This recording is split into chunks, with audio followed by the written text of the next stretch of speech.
اعوذ باللہ من الشیطان الرجیم، بسم اللہ الرحمن الرحیم۔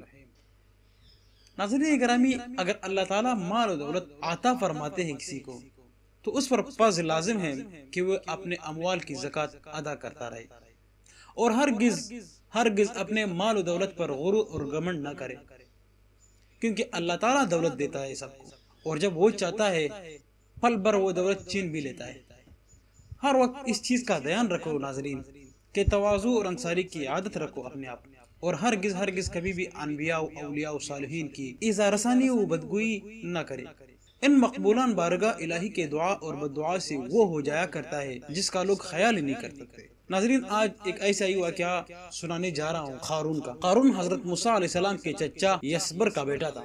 بہت ہی شکیل اور خوبصورت آدمی تھا، اس لیے لوگ اس کے حسن و جمال سے متاثر ہو کر اس کو منور کہا کرتے تھے۔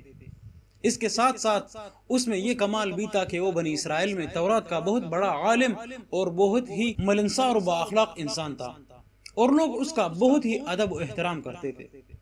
لیکن بے شمار دولت اس کے ہاتھ میں آتے ہی اس کے حالات میں ایک دم تغیر پیدا ہو گیا، اور سامری کی طرح منافق ہو کر حضرت موسیٰ علیہ السلام کا بہت بڑا دشمن ہو گیا اور اعلیٰ درجے کا متکبر اور مغرور ہو گیا۔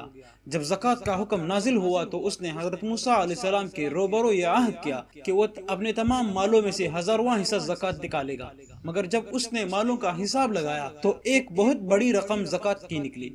یہ دیکھ کر اس پر ایک دم حرص و بخل کا بھوت سوار ہو گیا، اور نہ صرف زکوٰۃ کا منکر ہو گیا بلکہ عام طور پر بنی اسرائیل کو بہکانے لگا کہ حضرت موسیٰ علیہ السلام اس بہانے تمہارے مالوں کو لے لینا چاہتے ہیں۔ یہاں تک کہ کوئی حضرت موسیٰ علیہ السلام سے لوگوں کو برگشتہ کرنے کے لیے اس خبیث نے یہ گندی اور گناؤنی چال چلی کہ ایک عورت کو بہت زیادہ مال و دولت دے کر آمادہ کر لیا کہ وہ آپ پر بدکاری کا الزام لگائے۔ چنانچہ عین اس وقت جبکہ حضرت موسیٰ علیہ السلام وعظ فرما رہے تھے، تقریر کر رہے تھے، قارون نے آپ کو ٹوکا کہ فلانی عورت سے آپ نے بدکاری کی ہے۔ حضرت موسیٰ علیہ السلام نے فرمایا کہ اس عورت کو میرے سامنے لاؤ۔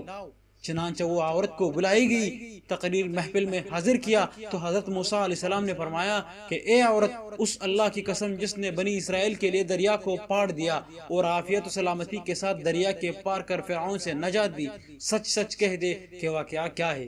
حضرت موسیٰ علیہ السلام کے جلال سے عورت ڈر کر سہم کر کانپنے لگی، اور اس نے مجمع عام میں صاف صاف کہہ دیا کہ اللہ عز و جل کے نبی، مجھ کو قارون نے کثیر دولت دی کہ آپ پر بہتان لگاؤ۔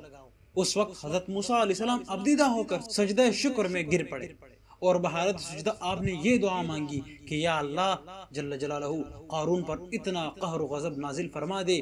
پھر آپ نے مجمع سے فرمایا کہ جو قارون کا ساتھی ہو وہ قارون کے ساتھ ٹہرائے، اور جو میرا ساتھی ہے وہ قارون سے جدا ہو جائے اور میرے ساتھ آ جائے۔ چنانچہ 2 خبیثوں کے سوا تمام بنی اسرائیل قارون سے الگ ہو گئے۔ پھر حضرت موسیٰ علیہ السلام نے زمین کو حکم دیا کہ اے زمین تو اس کو پکڑ لے، تو قارون ایک دم گھٹنوں تک زمین میں دنس گیا۔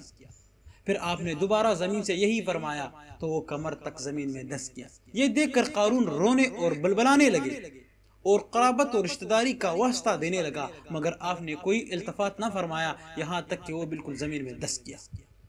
وہ منحوس آدمی جو قارون کے ساتھی ہوئے تھے لوگوں سے کہنے لگے کہ حضرت موسیٰ علیہ السلام نے قارون کو اس لیے دنسایا تاکہ قارون کے مکان اور اس کے خزانوں پر خود قبضہ کر لے۔ تو آپ نے اللہ تعالیٰ سے دعا مانگی کہ قارون کا مکان اور خزانہ بھی قارون کے ساتھ دس جائے۔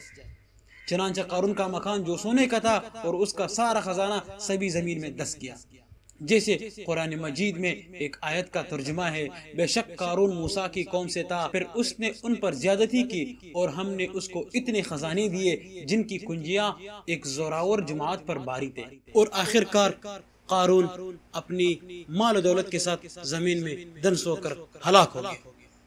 وآخر دعوانا الحمدللہ رب العالمین۔